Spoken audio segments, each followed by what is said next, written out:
Empty lots hold hidden potential. This is a feasibility study for AI-driven rethinking of urban parking demand by my PhD student Ames Ekbatan and myself, Brent Chamberlain. Our key question here was, how much land are cities dedicated to parking? And in the United States, we know that nearly a quarter of urban land serves as vehicular parking needs. So our next and more important question is, how much of it is actually used? In some cities, parking occupies nearly half of the urban landscape. Let's look at a couple different states as a comparison. So in Texas, we've got Dallas, Texas with about a quarter of the space. Arlington, Texas, nearly 40% of the central city is off-street parking. Corpus Christi, also a third, and San Antonio, about 29%. This picture of San Antonio really depicts the fragmentation of the landscape and how much surface area parking is spread throughout the entire city.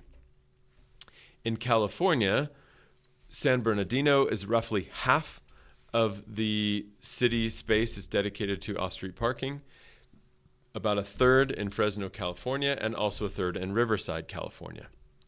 There are many other cities throughout the U.S.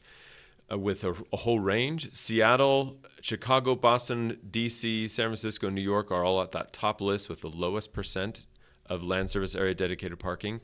But cities like St. Louis, Missouri, Salt Lake City, close to where we live, and Las Vegas are all closer to the quarter to a third of its land base as surface area off-street parking. So back to this question of, we have this space dedicated, but how much of it is actually used? For our work, we tried to answer this question using computer vision and satellite or aerial imagery.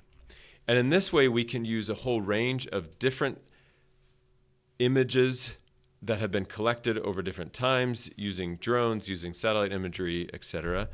And we can use this for a time series. In this particular example, we looked at before and after COVID as a base case.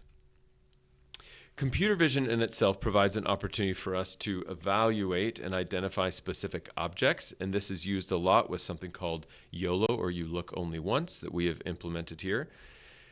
And we used a lot of training data with existing parking surfaces where we used tiles, and then we manually identified or labeled whether a place was a parking space or a car. The question of how much land is actually used is intended to help us rethink what underutilized parking areas could be used for.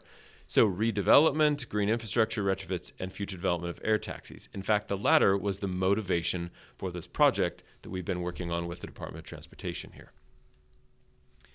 We look forward to answering questions and helping facilitate this discussion. Thank you.